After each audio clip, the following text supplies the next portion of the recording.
If you haven't heard, my wife and I are up for 2 Webby Awards for Best Podcast Rating this year. We couldn't be more excited. But we need your vote for the People's Voice Award before April 19th. If you voted already, thank you so much. If not, please consider going to vote.mythpodcast.com and choosing Myths and Legends. We're neck and neck with some tough competition for first place. So please, vote and share. Go to vote.mythpodcast.com. Also, I received some pronunciation help this week. The name of Djata's country is pronounced Mali, not Mali. Unfortunately, I received the help after this week's episode was finished, so it'll be fixed for next week. All right, on with the show. This week, on Myths and Legends, we're continuing with the story of Sundiata, a medieval West African epic. And you'll see that witches need some serious acting lessons. And also, which board games will kill you. On the Creature of the Week, you'll see why studying veterinary medicine, more specifically dragon brain surgery, might be the best and worst decision you'll ever make.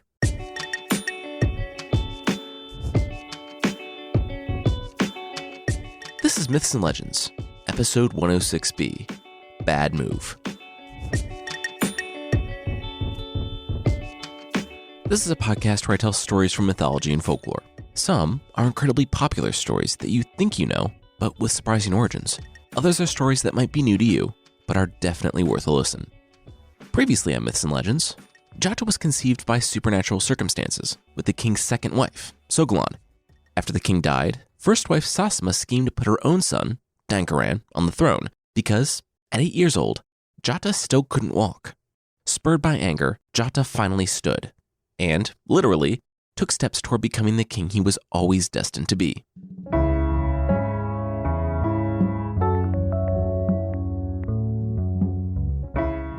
King Dankaran sat tall and straightened his royal clothes. The sons of the kings of Tabon, Sibi, and more were expected at any moment, and this was his first official meeting as king with other royalty. Needless to say, he was nervous. At last, the time came. And the time passed. Dankaran looked to his ministers. The old men shrugged. They had no idea where the princes were. The court sent servants to fetch an update and to see if they'd been waylaid on the road. Soon, the servants returned but refused to speak in front of the king, wanting, instead, to share with the ministers in private. After 5 long minutes, the ministers returned, wringing their hands as they nervously addressed the king. The princes were not coming to see him after all. The king was confused. None of them were coming to Mali? The ministers paused. Well, that was the thing. They were coming to Mali. They were in Mali, actually. They just weren't coming to see him. They were here to see Djata.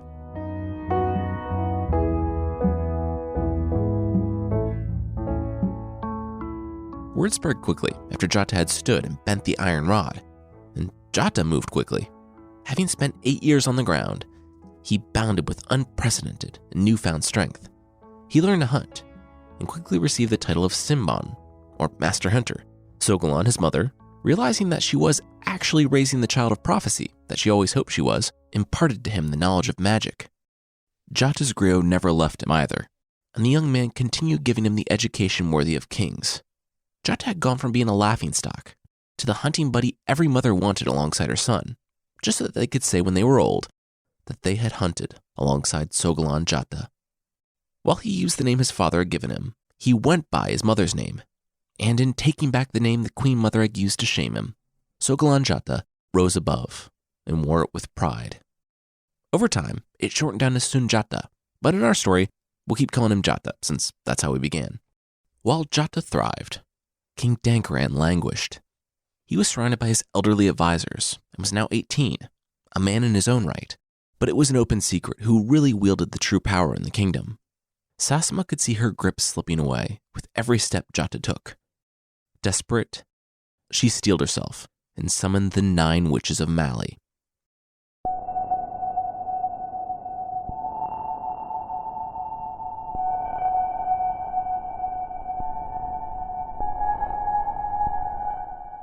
She wouldn't have heard them if they didn't want her to.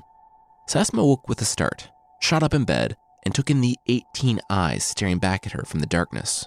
The 9 witches of Mali stood surrounding her bed. Sasma, though likely deeply creeped out that 9 witches had appeared in her bedroom didn't show it. Instead, she boldly asked the witches who ruled the night, the nocturnal powers who could put an end to life, to help her. She needed to kill Djata, son of Sogolon, while she still could, before he grew any stronger.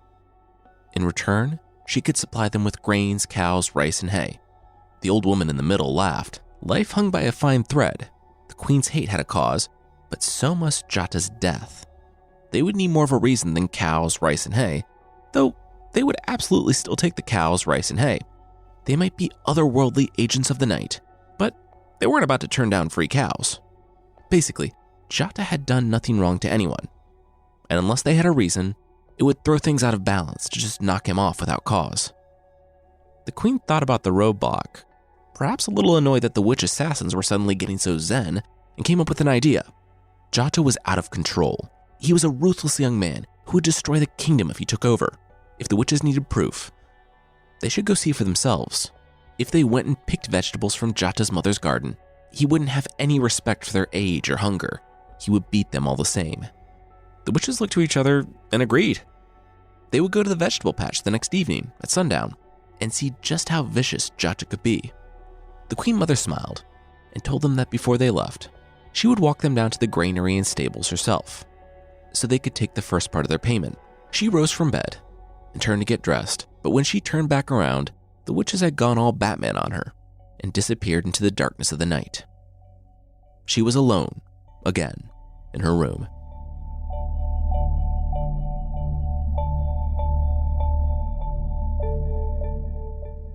The following evening, Djata was sweaty and lugging a bag full of dead animals alongside his sister, named Kolankan. He didn't want to walk by the vegetable garden, but it was his duty. Nearing the garden, he stopped dead in his tracks.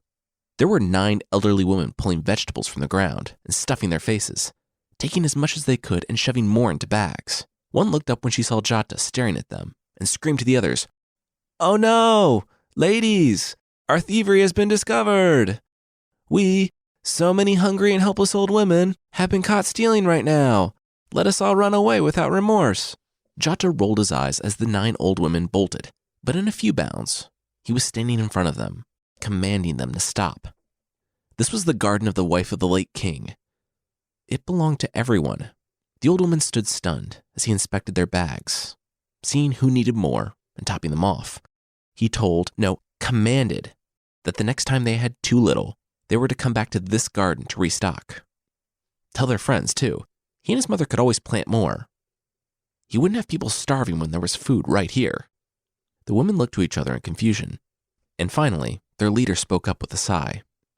She knew their latest performance of running away was amazing, but actually, they didn't need his vegetables. It was just a test. In her anger, the Queen Mother had drawn the nocturnal powers against him. But even if they wanted to, there was nothing they could do against him now. He had disarmed them, and nothing could be done against a heart overflowing with kindness. From now on, they wouldn't harm him. They would protect him instead. Djata turned to his sister, Kolankan, in disbelief, and caught her smiling. When they both turned back around, the witches had disappeared, again, into the darkness. Can you believe that? Djata said to his sister. She could. She'd been out walking last night, and had heard the 9 old ladies talking and rehearsing their plan in the garden. Kolankan knew her brother, though, and never worried. She knew he would do the right thing. Still, the fact that the Queen Mother was hiring witch assassins was troubling, to say the least. They would let their mother decide what they should do next.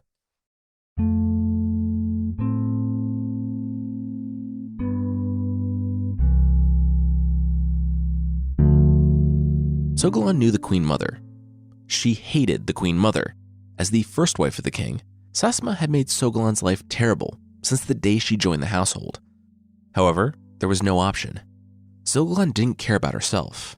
She cared about her children, and the children of the king's third wife, who had died of an illness a couple years back. Sogolon had taken her son under her protection. Djata was now quickly growing stronger than all of them, and very skilled in sorcery, though he was only 10. She knew as well as the witches that life hung on the thinnest of threads, and everyone died eventually. For her family to live, they would need to go into exile. The family was busy preparing in secret when more bad news arrived. The Queen Mother had learned that her 9 witch friends had skipped town, and so since she was in between magical attempted murders, she decided to take a quick pot shot at Djata. He woke up one morning to learn that his griot, the man matched to him by his father and selected to be his source of wisdom when he took over the throne, had been called away to a foreign land by the king himself. Sogolon tried to keep him from going, but in his rage, the 10-year-old Djata pushed his way to appear before the 18-year-old King Dankaran. Even though he was a full head taller than the boy, Dankaran cowered. Djata glared. Dankaran had taken his inheritance, his name, and his throne, and even though Djata was leaving, he would return. Those words rocked Dankaran to his core. He tried to respond to the 10-year-old shouting veiled threats at him, but he couldn't. The boy spoke with such power, a power that Dankaran knew he would never have. Djata left, and Sasma found the king minutes later, sitting speechless. She tore into her son, saying that he wasn't a king, he wasn't even a man, if he was going to let a boy talk to him like that. Dankaran clenched his jaw. It had been years of this. Years of his mother browbeating him. Years of hearing how amazing Djata was. How he was the king of prophecy. The story says Dankaran became a man of iron that day. He knew he would never be Djata, but he could be Jata's killer, and then find rest, knowing that his throne was secure.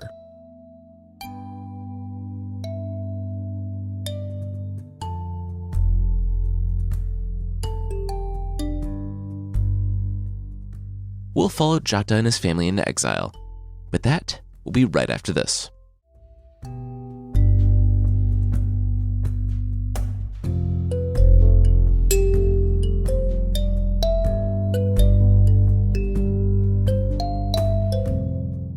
The labyrinth loomed before Djata. At just 14, he was the pride of his mother and the companion of the children of the king of Djiba. They had been moving from place to place, avoiding the knives that lurked in the night. They had been in Djiba for 3 months, longer than they had stayed in any other place. The king was a sorcerer, one who hid in the center of the labyrinth that was impenetrable unless you had been summoned by the king. And Djata had just been summoned by the king. There was some form of sorcery at work in that place, because Djata walked straight to the center. In the months beforehand, he had heard stories of servants that fell out of favor with the king, getting lost and emerging days later, dehydrated and nearly dead. Stories of children who entered on a dare and never returned. The king sat in his chair, a black form hemmed by the fire behind him. Just the other day, Djata's sister had bragged to the king's daughter, saying that her brother had also been trained in sorcery. He was the lion, Mali's prophesied king. The next day, Djata had been startled awake by a message from the king's enclosure. The king wanted to see him. The old man chuckled and asked Djata to sit for a game. And because when a sorcerer king who lives in the center of an impenetrable labyrinth asks you to sit, Djata sat. Djata could barely find the man's eyes, faintly glowing in the shadows of the fire. The king informed Djata that it was a great pleasure of his to invite noteworthy guests to play a game of warrior with him. If they didn't want to play the game, they were welcome to leave and try to find their way out. However, if they chose to play and the king won, the guest would die. Should they get started? Djata stopped him. What if Djata won? He waited for the king to stop laughing and held his gaze. Fair. If Djata won, Djata could have anything he desired. But that wouldn't happen. The king never lost. Should they get started? Djata smiled. Absolutely. The game began, and the king picked up his pebbles, dropping them in the pile, while singing that the game of war had been invented by a hunter, and that he was unbeatable. They called him the Exterminator King. Djata matched him move for move, and sang a song of his own, saying that he had been there 3 months. Yet, he was only asked to play a game with the king today. That was because the gold arrived yesterday, and Djata had arrived before yesterday. The king stopped playing and dropped all of his pebbles as Djata stood from the table. Who betrayed me? Djata smiled. So he was right then. Sasima, the queen mother of Mali, had sent gold yesterday as payment for Djata's death. The king sat trembling before the young man. This young boy knew of the trap and still showed. Djata made his next move, won the game, and thanked the king for 3 months of hospitality. Unlike the king, Djata respected the relationship between host and guest, but Djata would return. Without looking back, Djata turned and found his own way out of the labyrinth. Undeterred, Sasma continued making life difficult for Sogolon and her children, even those from far and wide that had previously come to Mali to celebrate Djata when he first started walking. Those who had initially supported the young lion would now only offer hospitality for a day or two. Facing the difficult choice of either having to kill their guests or offend Mali proved too much for most people. Djata's childhood friends, the young sons of kings who had come to hunt with him when he was a boy, lamented their father's cowardice, saying that when they were king, it would be different. Djata would clasp them on the shoulder with a smile. When he marched and returned to Mali, he would pass through and remember their words. They would walk together as kings and friends, and their enemies would tremble before them. Over the next few months, Sogolon and her children fell in with merchant caravans. And though it was dusty, they knew everyone in the group and kept their own identities hidden. They were safe. Carefully, they made their way to Ghana, where they presented themselves to that king, one who wanted to help them more than the others.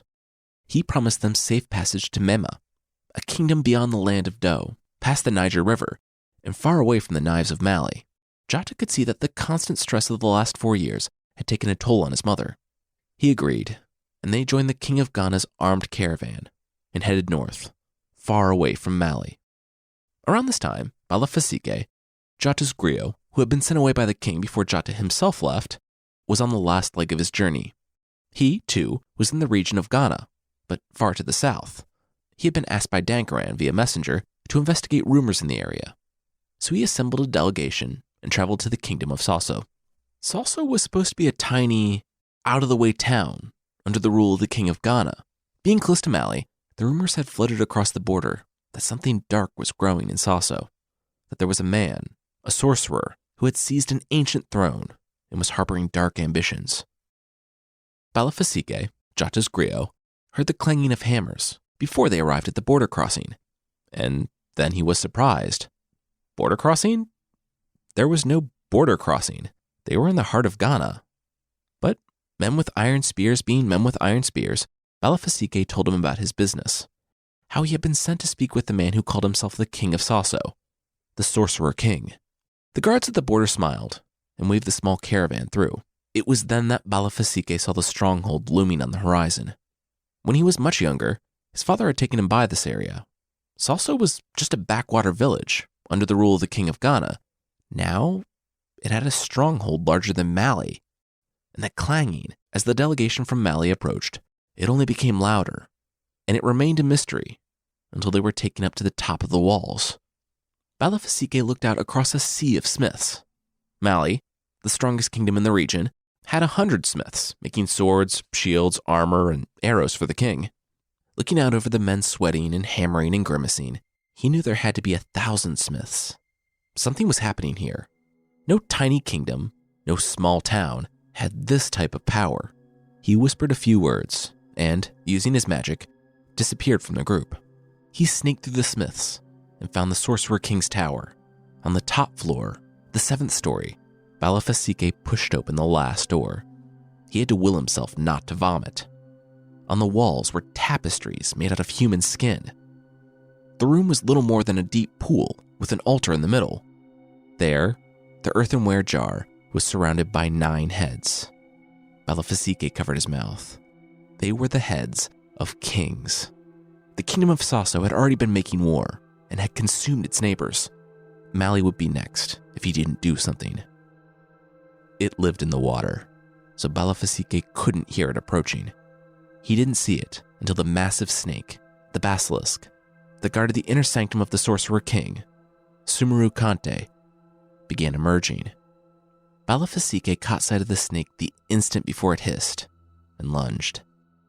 But that was enough. With his magic, he froze the snake mid-strike and used its body as a bridge over the water to investigate the rest of the room. He passed the heads. They represented powerful kingdoms.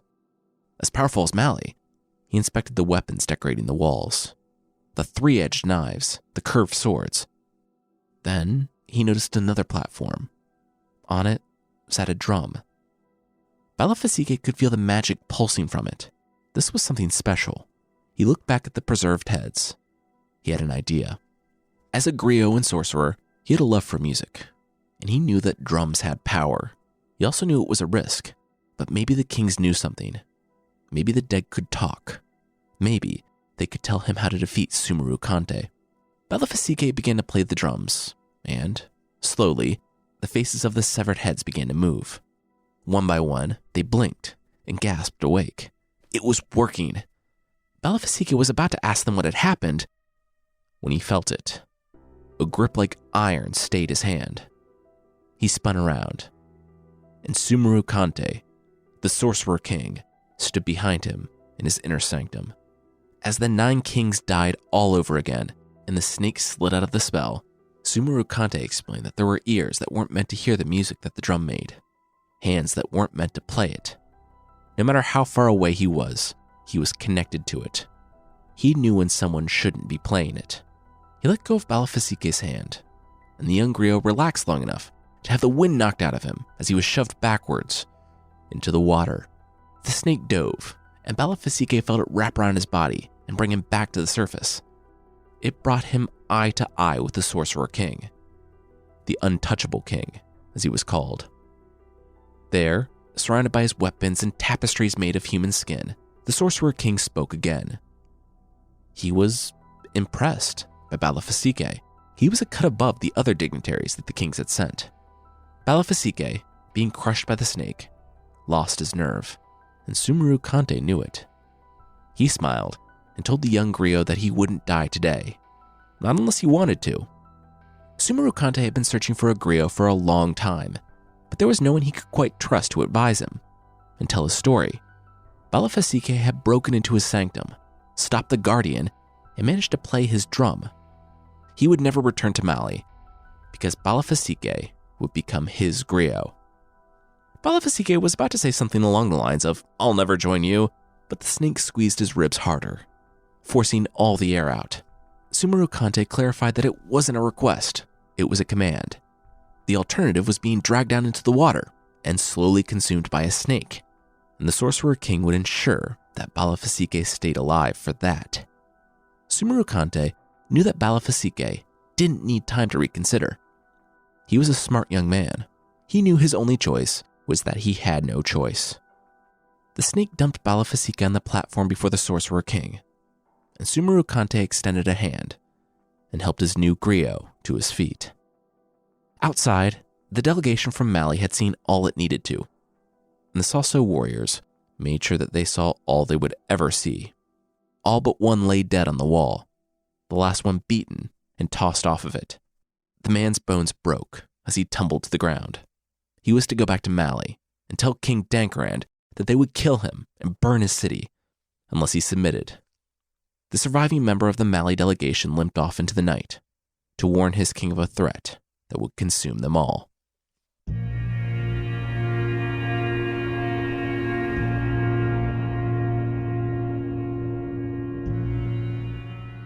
It was 3 years later. An 18-year-old Djata was leading warriors into battle alongside his half-brother. They had found the land of Mema, far beyond the land of Do, where the Sorcerer King was only a rumor, a boogeyman that haunted the stories of children. The king of Ghana had sent Djata and his mother to Mema for 2 reasons. Sogolon needed to recover from the stress of constantly fearing the usurper's knives, and the king of Mema didn't have a son. He didn't have any children for that matter. He was looking for an heir, and the king of Ghana had taken a liking to the boy named Djata, the young lion, this king in exile. And it went exactly as the king of Ghana hoped. Djata proved himself on the battlefield and in the courts. He became a favorite of not just the king of Mema, but the people of Mema as well. It took 3 years, but Djata worked his way up to be the king's viceroy, the one who ruled when the king was away.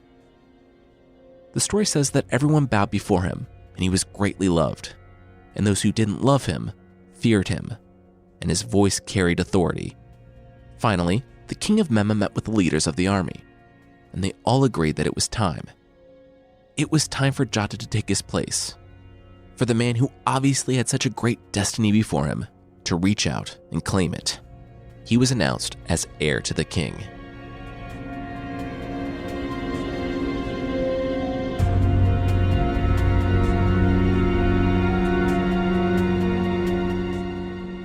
the people wept among the ashes of Niani, the place that had once been the magnificent capital city of Mali. It started 3 years ago, when a member of the Mali delegation to Soso died, warning King Dankaran of the Sorcerer King. King Dankaran, at the advice of his mother and advisors, immediately submitted to Sumeru Kante. Mali became a client kingdom and started paying for the warriors that kept them prisoners. Over time, the people began to chafe under the new rule, and even Dankaran began to grow angry. The resistance found fuel when the nephew of the Sorcerer King defected. The Sorcerer King, husband of 300 wives, apparently desired his smart and skilled sorceress of a niece. He captured and imprisoned her, and her husband fled to Mali, the most powerful of the kingdoms, under the thumb of the untouchable king. Dankaran sent warriors, and the resistance sent word to the other cities and their remaining kings. While the Sorcerer King had never truly been challenged after Mali submitted, that didn't mean he stopped building his war machine. Not tolerating any level of dissent, he didn't listen to their pleas or entertain any idea of autonomy. Instead, he sent his own warriors and burned Niani, the capital city of Mali and birthplace of Djata, to the ground. Dankaran, it turned out, fled south before the fighting even started. There was, however, a group that did not want to follow their cowardly king into exile, who didn't want to abandon their homes, even though they were nothing more than ruins and ash. The resistance that remained in the ruins consulted seers and soothsayers, who said that for Mali to rise from the ashes of defeat, the rightful king, the man with 2 names, would have to return. The elders, the people who had once sat on the council, knew who the soothsayers spoke of.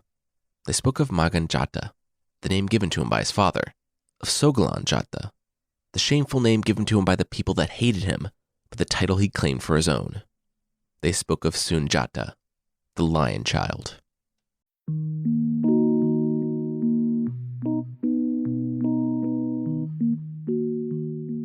Two months later, Kolan Khan, Djata's sister, was in the Memma marketplace.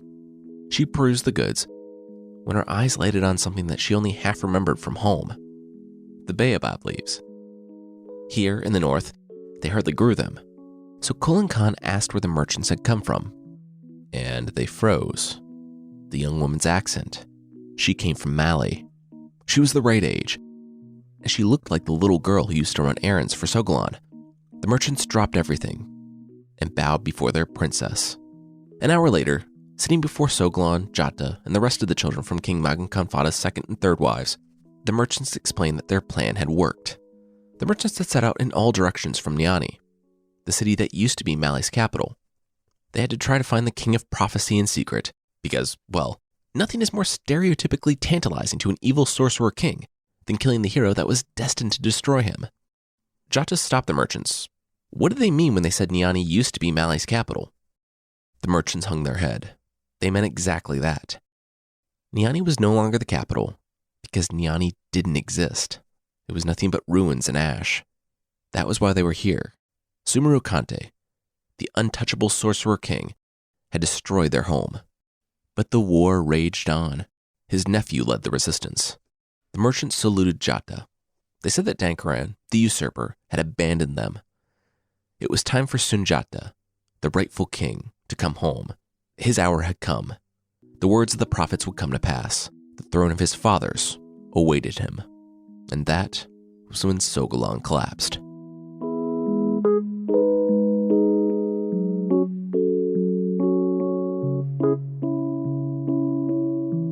That's it for this week. Next week, we'll see how it all ends. Okay, this is the last time I'll mention it in the podcast. Voting closes soon. But if you haven't already voted and want to support us in the show, please go to vote.mythpodcast.com to be redirected to the Webby voting page. There's also a link in the show notes. Thank you so much for your support.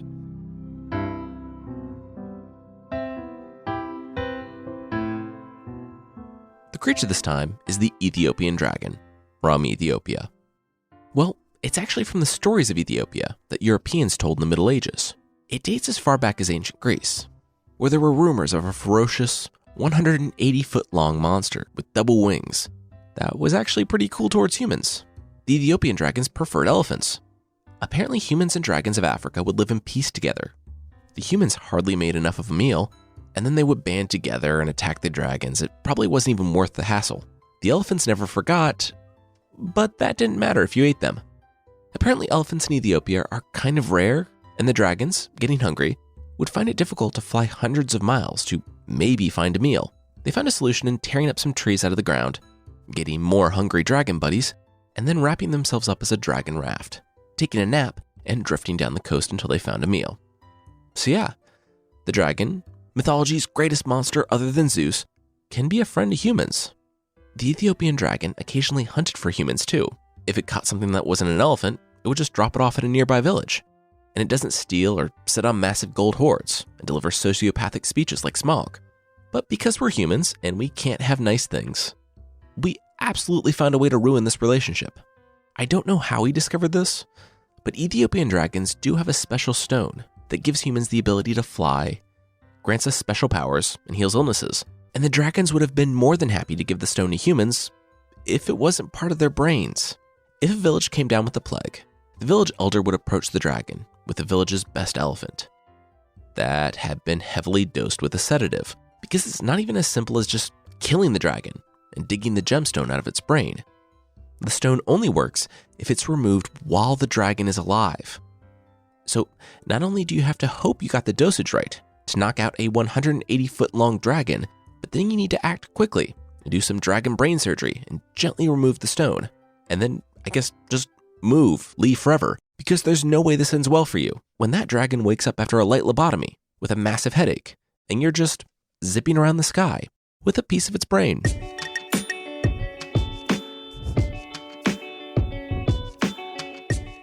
That's it for this week. The theme song is by the band Broke for Free, and the Creature of the Week music is by Steve Combs.